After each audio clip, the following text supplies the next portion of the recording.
ರಾಜ್ಯ ಸರ್ಕಾರಕ್ಕೆ ಧಿಕ್ಕಾರ. ಜಿಂದಾಬಾದ್ ಜಿಂದಾಬಾದ್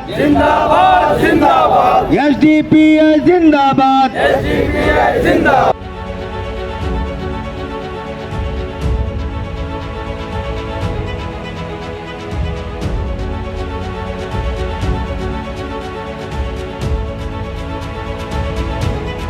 ಎಲ್ಲ ನನ್ನ ಒಡನಾಡಿನ ಬಂಧುಗಳೇ, ಇವತ್ತಿನ ದಿನ ಶಹಾಪುರ ನಗರದ ಹೊಸ ತಹಸೀಲ್ ಮುಂಭಾಗದಲ್ಲಿ ಹಮ್ಮಿಕೊಂಡಿರ್ತಕ್ಕಂಥ ಈ ಒಂದು ಪ್ರತಿಭಟನೆಯ ಉದ್ದೇಶ ನಮ್ಮೆಲ್ಲ ನಾಯಕರು ಮಾತನಾಡಿದ್ದಾರೆ. ನನಗಿಂತ ಮುಂಚೆ ನಾವೆಲ್ಲರೂ ಕೂಡ ಸೋಷಿಯಲ್ ಮೀಡಿಯಾದಲ್ಲಿ ಸಾಮಾಜಿಕ ಜಾಲತಾಣಗಳಲ್ಲಿ ನಾವು ನೋಡ್ತಾ ಇದ್ವಿ. ಏನಪ್ಪ, ನಾವು UP, ಛತ್ತೀಸ್ಗಢ ಆ ಕಡೆ ಎಲ್ಲ ನೋಡ್ತಾ ಇದ್ವಿ. BJP ಇರ್ತಕ್ಕಂಥ ರಾಜ್ಯಗಳಲ್ಲಿ ಅಲ್ಪಸಂಖ್ಯಾತರು, ಬಡವರು, ದಲಿತರು, ಹಿಂದುಳಿದ ವರ್ಗದವರಿಗೆ ಅವರು ಮನೆಗಳನ್ನು ಧ್ವಂಸ ಮಾಡಿದ್ದು ನಾವು ದಿನನಿತ್ಯ ನೋಡ್ತಾ ಇದ್ವಿ.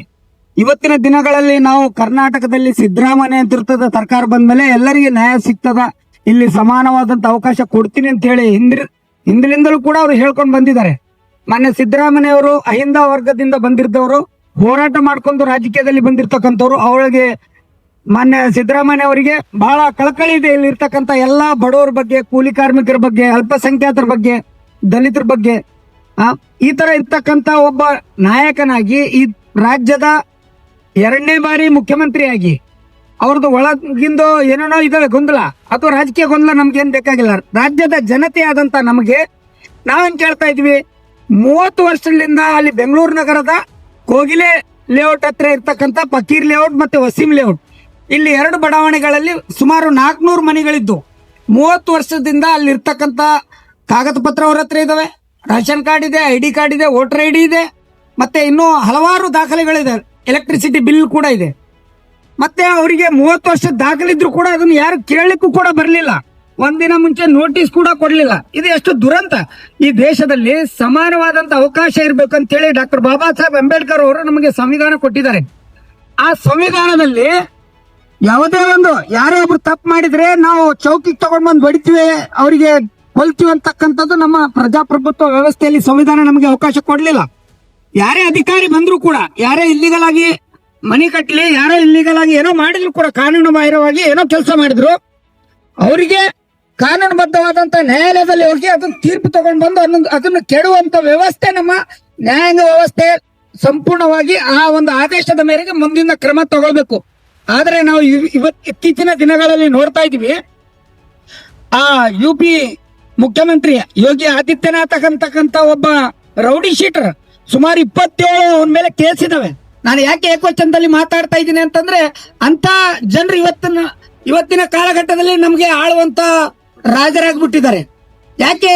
ಅವ್ರ ಕೈಯಲ್ಲಿ ಜನ ಈ ಮುಕ್ತ ಜನ ರೀ, ಹಿಂದೂ ಮುಸ್ಲಿಂ ಅಂತ ಹೇಳಿದ ತಕ್ಷಣ ನಾವು ಜಯ ಅಂದ್ಬಿಡ್ತೀವಿ. ನಮ್ದು ತಪ್ಪ್ರಿ ಅದು, ನಾವು ಅರ್ಥ ಮಾಡ್ಕೋಬೇಕು. ನಾವು ಇಲ್ಲಿ ಇರ್ತಕ್ಕಂಥವ್ರು ನಾವೆಲ್ಲ ಒಂದೇ ಅಂತ ಹೇಳಿ ನಮ್ಗೆ ಯಾವಾಗ ಬರ್ತದ? ಇಂಥವ್ರ ರಾಜಕೀಯ ಬೇಯಿಲ್ಲ, ಅವ್ರು ಬೆಳೆ ಬೇಯಿಸ್ತಾ ಇದ್ದಾರೆ, ನಾವು ಅವರಿಗೆ ಸಪೋರ್ಟ್ ಮಾಡ್ಕೊಂಡು ಹೋಗ್ತಾ ಇದ್ದೀವಿ. ಆದ್ದರಿಂದ ಅದೇ ದಾರಿ ನಮ್ಮ ಕರ್ನಾಟಕ ರಾಜ್ಯದ ಸರ್ಕಾರ ಕೂಡ ಮಾಡ್ತಾ ಇದೆ ಅಂತಂದ್ರೆ ನಮಗೆ ಬಹಳ ಒಂದು ಅನ್ಯಾಯ ಆಗ್ತಾ ಇದೆ ನಮ್ಮಲ್ಲಿರ್ತಕ್ಕಂಥ ಜನರಿಗೆ. ಆ ಜನರಿಗೆ ಇಂಥ ಚಳಿ, ಸುಮಾರು 10 ಡಿಗ್ರಿ ಸೆಲ್ಸಿಯಸ್ ತಾಪಮಾನ, ಎಷ್ಟು ಚಳಿ ಇರ್ಬೋದು ಬೆಂಗಳೂರಲ್ಲಿ ಅಂದ್ರೆ ಮೊದಲೇ ನಮಗೆ ಗೊತ್ತು ಎಷ್ಟು ಚಳಿ ಇರ್ತದಂತ. 4 ಗಂಟೆಗೆ ಬೆಳಗಿನ ಜಾವ ಬಂದು ನೋಟಿಸ್ ಕೊಡ್ಲಾರ್ದೆ ಬೋಲ್ಡೇಜರ್ ತಗೊಂಡ್ ಬಂದು 200 ಮಂದಿ ಪೊಲೀಸ್ ಸಿಬ್ಬಂದಿ ಈ ತರ ಎಲ್ಲ ತಗೊಂಡ್ ಬಂದು ಹೆದರಿಸಿ ಅವರಿಗೆ ಏನ್ ಮಾತಾಡಬಾರ್ದು ಅಂತಂದ್ರೆ ಅವ್ರ ಮನೆ ಹೋಗ್ತಾ ಇದೆ, ಅವ್ರ ಜೀವನನೇ ಅಲ್ಲಿ ಮುಡುಪಾಗಿಟ್ರಿ ಏನೋ ಒಂದು ತಗಡ ಕಟ್ಕೊಂಡು, ಏನೋ ಒಂದು ಪರದಿ ಕಟ್ಕೊಂಡು ಜೀವನ ಮಾಡ್ತಾ ಇದ್ರು. ಕೆಲವೊಬ್ರು ಏನೋ ಹಾಳ ಬ್ಲಾಕ್ಲಿಂದ ಕಟ್ಕೊಂಡಿದ್ದವ್ರು 30 ವರ್ಷದಿಂದ ಅಲ್ಲಿ ಜೀವನ ಮಾಡ್ತಾ ಇದ್ದಾರೆ. ಅಂತ ಮನೆಗಳನ್ನು ಏನು ನೋಟಿಸ್ ಕೊಡ್ಲಾರ್ದೆ ಒಂದೇ ಇದ್ರ ಮೇಲೆ ಕೆಡವಿ ಹೋಗಿ ಅನಾಥ ಮಾಡ್ತಾರಲ್ಲ, ಇದು ಎಷ್ಟು ಪಾಪದ ಕೆಲಸ. ನಿಮಗೆ ದೇವ್ರು ಹಂಗೆ ಬಿಡಂಗಿಲ್ಲ. ನಿಜವಾಗ್ಲು ಈ ಒಂದು ನೀವು ನೋಡ್ತಾ ಇದ್ರಿ, ಯಾರೇ ಇಂಥ ರಾಜಕೀಯ ಮಾಡಿದ್ರೆ ಸ್ವಲ್ಪ ದಿನ ಮಾತ್ರ ನೀವು ನಡೆಸಲಿಕ್ಕೆ ಸಾಧ್ಯ ಇದೆ.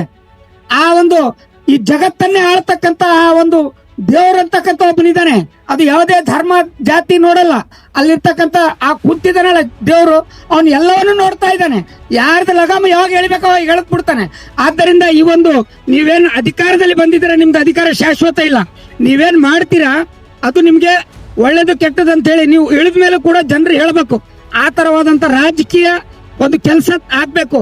ಆದ್ದರಿಂದ ಇನ್ನೂ ಕೂಡ ಮಾನ್ಯ ಮುಖ್ಯಮಂತ್ರಿ ಅವರು ಹೇಳಿದ್ದಾರೆ ಏನಂತಂದ್ರೆ, ನಾವು ಅವರಿಗೆ ವ್ಯವಸ್ಥೆ ಮಾಡಿ ಅವ್ರಿಗೆ ಏನು ಕೊಡಿಸ್ಬೇಕು ಜಾಗ ಕೊಡಿಸ್ತೀವಿ ಅಂತೇಳಿ ಸುಮ್ಮನೆ ಹಿಂಗ ಹೇಳಿಕೆ ಕೊಡುವಂಥದ್ದು ಆಗಬಾರ್ದು. ನಾನು ಎಲ್ಲ ಕರ್ನಾಟಕ ರಾಜ್ಯದ ಎಲ್ಲ ಮುಖ್ಯಮಂತ್ರಿ ಮತ್ತೆ ಉಪಮುಖ್ಯಮಂತ್ರಿ ಹಾಗೂ ಇವರು ವಸತಿ ಸಚಿವರ ಮೇಲೆ ನಾನು ಇವತ್ತಿನ ದಿನ ಇಲ್ಲಿಂದ ಒಂದು ಮನವಿ ಮಾಡ್ತೀನಿ. ಏನಿದೆ ಆದಷ್ಟು ಬೇಗ ತಾವು ಏನ್ ಮಾಡ್ತೀರಾ ಆ ಜನರಿಗೆ ಪರ್ಯಾಯ ವ್ಯವಸ್ಥೆ ಮಾಡಿ ಅವ್ರದ್ದು ಏನು ಯಾರು ಅದು ಕೆಡವಿದ್ದಾರೆ, ಅದು BBMP ಅಧಿಕಾರಿಗಳಿರ್ಲಿ ಯಾರೇ ಇರ್ಲಿ, ಅದಕ್ಕೆ ಸಂಬಂಧಪಟ್ಟಕ್ಕೆ ನಮ್ಮ ರಾಜ್ಯ ಸರ್ಕಾರಕ್ಕಿಂತ ಮೇಲೆ ಇಲ್ಲಿ ಕರ್ನಾಟಕ ರಾಜ್ಯಕ್ಕೆ ಮತ್ತೆ ಯಾವ್ದನ್ನ ಇರ್ತದೇನ್ರಿ? ಅದೇನ್ ಕಂಪನಿ ಅದೇನ್ರಿ BBMP? ಅದಕ್ಕೆ ನೀವು ಆಡಳಿತಕ್ಕೆ ಒಂದು ಆದೇಶ ಮಾಡ್ಲಿಕ್ಕೆ ಆಗಂಗಿಲ್ಲ. ಯಾವುದೇ ತೆರವುಗೊಳಿಸ್ಬೇಕಂದ್ರೆ ಹೈಕೋರ್ಟ್ ಆದೇಶ ಬೇಕಲ್ರಿ. ಅದು ಸರ್ಕಾರದ ಜಾಗ ಇರಲಿ, 30 ವರ್ಷದಿಂದ ಆ ಜಾಗದಲ್ಲಿ ಅವರು ನೆಲೆಸ್ತಾ ಇದಾರೆ ಅಂತಂದ್ರೆ 2-3 ವರ್ಷ ನಾವು ಯಾವುದೇ ಒಂದು ಸರ್ಕಾರದಿರ್ಲಿ ಯಾರದೇ ಒಂದು ಹೊಲ ನಾವು ಮಾಡ್ಕೊಂಡು ಹೋಗ್ತೀವಿ, ಇಲ್ಲ ಒಂದು ಇಲ್ಲೇ ನಾವು ಯಾರ್ದೋ ಜಾಗದಲ್ಲಿದ್ರೆ ಅದನ್ನು ತೆರವುಗೊಳಿಸ್ಲಿಕ್ಕೆ ಸಾಧ್ಯ ಇಲ್ಲ. ಇಂಥ ಒಂದು ವ್ಯವಸ್ಥೆಯಲ್ಲಿ ಸರ್ಕಾರ ಕೂಡ ಆದೇಶ ಮಾಡಿದೆ, ಮಿನಿಮಮ್ ಒಂದು 3 ವರ್ಷ ಯಾರಾದ್ರೂ ಆ ಜಾಗದಲ್ಲಿ ವಾಸಿಸಿದ್ರೆ ಅವರಿಗೆ ಅಲ್ಲಿಂದ ತಳ್ಳಿ ಹಾಕುವಂತದ್ದಿಲ್ಲ. ಆದ್ರೆ 30 ವರ್ಷ, ಸುಮಾರು 30-35 ವರ್ಷದಿಂದ ಅಲ್ಲೇ ವಾಸಿಸ್ತಕ್ಕಂಥವ್ರನ್ನು ನೀವು ರಾತ್ರಿನೇ ಒಂದೇ ರಾತ್ರಿ ಅವ್ರ ಮನೆ ತೆರವು ಮಾಡಿ ಇಂಥ ಒಂದು ರಾಜಕೀಯ ತಮ್ಮ ಬೇಳೆ ಬೇಯಿಸುವಂತದ್ದು ಮಾಡ್ತಾ ಇದ್ರೆ BJP ಮತ್ತೆ ಕಾಂಗ್ರೆಸ್ ಅಲ್ಲಿ ಏನು ವ್ಯತ್ಯಾಸ ಇದೆ ಅಂತ ಹೇಳಿ ಏನ್ ತೋರಿಸ್ತೀರಾ ನೀವು? ಆದ್ದರಿಂದ ನಾನು social democratic party of India ವತಿಯಿಂದ ನಾನು ಎಲ್ಲ ಜನರಿಗೆ ಹೇಳ್ತಾ ಇರೋದು, social democratic party of India ಈ ಒಂದೇ ಪರ್ಯಾಯ ರಾಜಕೀಯ ಪಕ್ಷ. ನಾವೆಲ್ಲ ನೋಡ್ತಾ ಇದೀವಿ, ಇಲ್ಲಿರ್ತಕ್ಕಂಥವ್ರು BJP ಆಗ್ಲಿ, ಅವ್ರು ಕಾಂಗ್ರೆಸ್ ಆಗ್ಲಿ, JDS ಆಗ್ಲಿ, ಯಾವುದೇ ರಾಜಕೀಯ ಪಕ್ಷ ಇರ್ಲಿ, ತಮ್ಮ ಸ್ವಾರ್ಥಕ್ಕಾಗಿ ಅವರು ಪಕ್ಷಗಳನ್ನು ಬದಲಾಯಿಸ್ತಾ ಇದ್ದಾರೆ. ನಾವು ಯಾಕೆ ಎಷ್ಟು ಜನ ನೋಡಿಲ್ಲ, ಎಷ್ಟು MLA, ಎಷ್ಟು MLC, ಎಷ್ಟು MP ನಮ್ಮ ಕಾಂಗ್ರೆಸ್ ಬಿಟ್ಟು BJPಗೆ ಹೋಗ್ಲಿಲ್ಲ ಹೇಳಿ ನೋಡಿ. ಸೋಷಿಯಲ್ ಡೆಮೊಕ್ರೆಟಿಕ್ ಪಾರ್ಟಿ ಆಫ್ ಇಂಡಿಯಾದ ನಮ್ಮ ರಾಜ್ಯ ಪ್ರಧಾನ ಕಾರ್ಯದರ್ಶಿ ಹಾಗೂ BBMPಯ ನಮ್ಮ ಕಾರ್ಪೊರೇಟರ್ ಆಗಿರ್ತಕ್ಕಂಥ ಮುಜಾಹಿದ್ ಪಾಷಾ ಅವತ್ತಿನ ದಿನ ಅಲ್ಲಿ ಯಾರು ಬೋಲ್ಡೇಜರ್ ಹತ್ತಿದ್ರು, ಸೇಮ್ ಡೇ ಅಲ್ಲಿ ಹೋಗಿ ಪೊಲೀಸರ ಜೊತೆ ವಾದ ಮಾಡ್ಕೊಂಡು ಆ ಜನರ ಪರವಾಗಿ ನಮ್ಮ ನಾಯಕರು, ಎಷ್ಟೋ ಹಲವಾರು ನಾಯಕರು ಜೈಲ್ ಹೋಗಿದ್ದಾರೆ. ಅವತ್ತಿನ ದಿನ ಬಂಧನಕ್ಕೊಳಗಾಗಿದ್ದಾರೆ. ಯಾಕೆ ರೀ social democratic party of India ಯಾಕೆ ಬೇಡ ರೀ? ನಾವೆಲ್ಲರೂ ಕೂಡ ಜಾತ್ಯತೀತರಾಗಿ ಈ ಒಂದು ಪಕ್ಷಕ್ಕೆ ನಾವೆಲ್ಲರೂ ಕೂಡ ಸಪೋರ್ಟ್ ಮಾಡಿದರೆ ಮುಂಬರುವ ದಿನಗಳಲ್ಲಿ ಇವೇನು ಕಾರ್ಪೊರೇಟರ್ ಏನು ಕಂಪನಿಗಳನ್ನ ದುಡ್ಡು ತಗೊಂಡು ಇವೇನು ರಾಜಕೀಯ ಮಾಡ್ತಾ ಇದ್ದಾರೆ, ಇಂಥ ಪಕ್ಷಗಳನ್ನು ನಾವು ಸೈಡಿಗೆ ಮಾಡುವಂತ ಕೆಲಸ ಮಾಡಿದ್ರೆ ಮಾತ್ರ ನಮ್ಮೆಲ್ಲ ಜನರಿಗೆ ಕೂಡ ಅನುಕೂಲ ಆಗ್ತದೆ ಅಂತೇಳಿ ಈ ಸಂದರ್ಭದಲ್ಲಿ ಹೇಳಿ ನನಗೆ ಮಾತಾಡಲು ಅವಕಾಶ ಮಾಡಿಕೊಟ್ಟಿರ್ತಕ್ಕಂಥ ಎಲ್ಲ ನಾಯಕರಿಗೂ ಎಲ್ಲರಿಗೂ ವಂದಿಸಿ ನನ್ನ ಮಾತಿಗೆ ವಿರಾಮ ಹೇಳ್ತೀನಿ. ಅದೇ ರೀತಿ ಮುಂಬರುವ ದಿನಗಳಲ್ಲಿ social democratic party of India ಇವತ್ತು 2-3 ದಿನದಲ್ಲಿ ನಮ್ಮ ರಾಜ್ಯ ನಾಯಕರು ಹೇಳಿದ್ದಾರೆ, 2-3 ದಿನಗಳಲ್ಲಿ ಅದಕ್ಕೆ ಪರ್ಯಾಯ ಏನು ಅವರಿಗೆ ಕಲ್ಪಿಸಿ ಕೊಡ್ಲಿಲ್ಲ ಅಂತಂದ್ರೆ ಚಲೋ ಬೆಂಗಳೂರು ಅಂತಕ್ಕಂಥದ್ದು ನಾವು ಹಮ್ಮಿಕೊಳ್ಳಿದ್ದೇವೆ. ಆದ್ದರಿಂದ ನಾನು ಸರ್ಕಾರಕ್ಕೆ ಈ ಮಾಧ್ಯಮದ ಮುಖಾಂತರ ನಾನು ಮನವಿ ಮಾಡ್ಕೊಳ್ತೇನೆ, ತಾವು ಎಲ್ಲ ಜನರ ಪರವಾಗಿದ್ದೀರಿ, ಸಮಾನವಾದಂತ ಕಾಣ್ಬೇಕಂತ ಹೇಳಿ ತಮ್ದೇನ್ ಕನಸಿದೆ, ಅದು ನಿಜವಾಗಿದ್ರೆ ಈ ಒಂದು ತಮಗೆ ಅವಕಾಶ ಸಿಕ್ಕಿದೆ.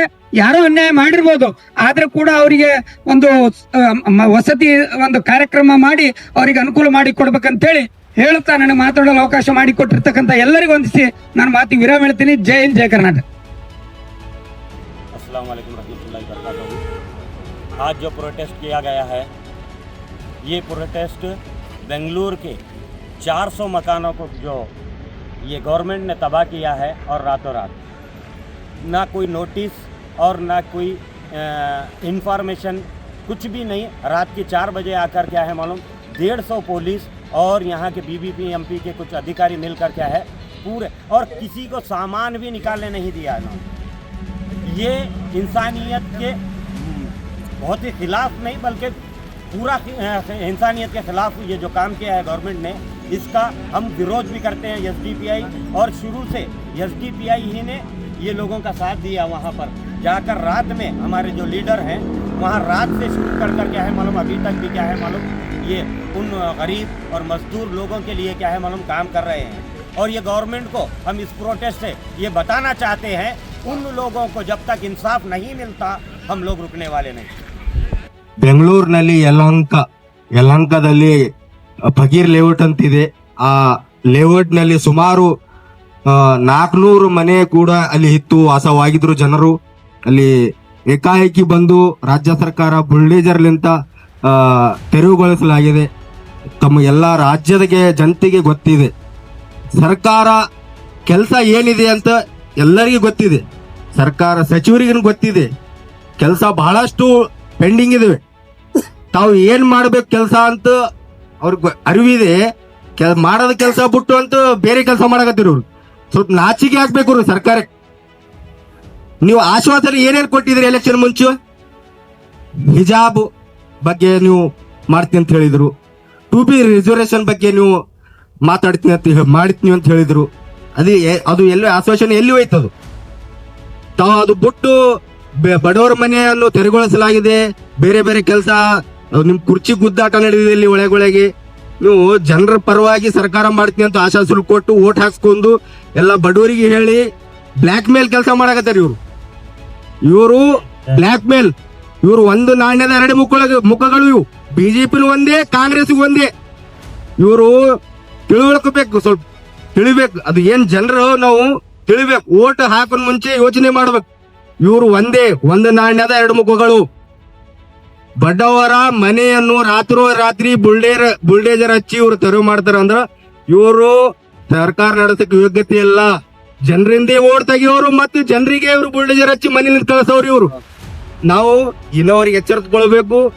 ನಾವು ಮತದಾರರು. ಇವರು ಯಾವ ತರ ಒಬ್ಬರೇ ಹೊಂದಾಣಿಕೆ ಇದ್ದಾರೆ. ಇವರು ತಾವು ಸರ್ಕಾರದಲ್ಲಿ ಏನ್ ಕೆಲಸ ಮಾಡಬೇಕು ಅದು ಕೆಲಸ ಮಾಡಬಿಟ್ಟು ಬೇರೆ ಕೆಲಸ ಮಾಡಕ್ ಹೊಂಟಾರ ಇವರು. ಮುಂದಿನ ದಿನಗಳಲ್ಲಿ ಎಲೆಕ್ಷನ್ ನಲ್ಲಿ ಇವ್ರು ಗೊತ್ತಾಗ್ತದೆ, ಜನರ ಏನ್ ಮಾಡ್ತಾರೆ ಅಂತ ಗೊತ್ತಾಗ್ತದೆ ಇವರಿಗೆ. ಇಷ್ಟು ಮಾತು ಹೇಳಿ ನಾನು ವಿರಾಮ ಅನಿಸ್ತೇನೆ. ಸುಮಾರು 3-4 ದಿನಗಳಿಂದ ಏನೋ ಒಂದು ಬೆಂಗಳೂರಿನಲ್ಲಿ ಏನೋ ಫಕೀರ್ ಕಾಲೋನಿಯ ಇಶ್ಯೂ ರಾಜ್ಯಾದ್ಯಂತ ಹರಡ್ತಾ ಇದೆ. ಏನೇ ಇಶ್ಯೂ ಅಂದರೆ ಸುಮಾರು 400 ಮನೆಗಳನ್ನು ತೆರವು ಮಾಡಿ ಅಲ್ಲಿ ಏನೋ ನೋಟಿಸ್ ಕೊಡದೆ ಅಲ್ಲಿ ಅಮಾಯಕರ ಮನೆಗಳನ್ನು ಧ್ವಂಸ ಮಾಡಿದ್ದಾರೆ. ಇದು ನಿಜಕ್ಕೂ ನಮಗೆಲ್ಲರಿಗೆ ನಾಚಿಕೆಯ ವಿಷಯ. ಯಾಕಂದರೆ ಒಂದು ಕಾಂಗ್ರೆಸ್ ಸರ್ಕಾರದಲ್ಲಿ ತುಂಬ ಜನರಿಗೆ ಬಡ ಜನರಿಗೆ ಬಹಳ ಸೌಕರ್ಯಗಳು ಮಾಡುವಂಥ ಒಂದು ಸರ್ಕಾರನ ಮಟ್ಟಿಗೆ ಇತ್ತು ಸರ್ಕಾರ. ಈ ಒಂದು ಪ್ರಕರಣದಿಂದ ಈ ಸರ್ಕಾರ ತನ್ನ ಇಚ್ಛೆಗೆ ತಾನೇ ಕೆಸರೆಚ್ಚುವಂತ ಒಂದು ಕೆಲಸ ಮಾಡಿದೆ. ಯಾಕಂದ್ರೆ 400 ಮನೆಗಳು ಹೊರಗೆ ಒಂದು ನೋಟಿಸ್ ಇಲ್ಲ, ವಿದೌಟ್ ಇಂಟಿಮೇಷನ್ ಇಲ್ಲ, ಏನಿಲ್ಲ ಅಂದ್ರೆ ಆ ಬಡವರು ಇವತ್ತು ಮನೆ ಬೆಳೆಸಿದ ನಂತರ ಒಂದು ಪರದೆ ಕೊಟ್ಟು ಒಂದು ಏನಪ್ಪಾ ಅಂದ್ರೆ ತಟ್ಟಿನ ಮನೆ ಮಾಡಿಕೊಂಡು ಅಲ್ಲಿ ವಾಸವಾಗ್ತಾ ಇದ್ರೆ ಅವ್ರಿಗೆ ಅನ್ನ ಇಲ್ಲ, ಅವ್ರಿಗೆ ಊಟ ಇಲ್ಲ, ನೀರಿಲ್ಲ. ಅಲ್ಲಿ ಹೋಗಿ ಸುಮಾರು 2 ದಿನಗಳಿಂದ SDPI ಒಂದು ತಂಡ ಅಲ್ಲಿ ನಿಯೋಗ ಅಲ್ಲಿ ಒಂದು ಜಿಲ್ಲಾ ಸಮಿತಿಯ ವತಿಯಿಂದಾಗಿ ಅಲ್ಲಿ ಊಟ ನೀರು ಎಲ್ಲ ಸರಬರಾಜು ಮಾಡ್ತಾ ಇದ್ದಾರೆ. ಈ ರಾಜ್ಯ ಸರ್ಕಾರ ಏನ್ ಬಡವರ ಮೇಲೆ ಏನು ಅಂತದ್ದು ಒಂದು ಕಡೆಯಿಂದ ಬಿಜೆಪಿ ಇದೇ ರೀತಿಯಾದಂತ ಪ್ರಕರಣಗಳು ಮಾಡ್ತಾ ಇದೆ, ಇನ್ನೂ ಮಾಡ್ತಾ ಇದೆ. UP ಬಿಹಾರ ಅಲ್ಲಿ ಮಧ್ಯಪ್ರದೇಶದಲ್ಲಿ ಹಾಗೆ ನಡೀತಾ ಇದೆ. ಅದೇ ಮಾದರಿಯಲ್ಲಿ ಕರ್ನಾಟಕ ಸರ್ಕಾರನು ಆ ಮಟ್ಟಿಗೆ ಇಳಿದಿದೆಯಾ? ಬಿಜೆಪಿ ಹಾಗೆ ಎರಡೆರಡು ಏನು ಜಾತಿಗಳಲ್ಲಿ ಏನು ರಾಜಕೀಯ ಮಾಡಿದೆ ಅದೇ ರೀತಿಯಾದ ಇವರು ಏನಾದ್ರು ಅಜೆಂಡಾ ಹಾಕೊಂಡಿದಾರ ಬಿಜೆಪಿದು ಕಾಂಗ್ರೆಸ್ಸಿನವರು ಅಂತ ನಮಗೆ ತುಂಬಾ ಇದಾಗ್ತಾ ಇದೆ, ಭಯ ಆಗ್ತದೆ.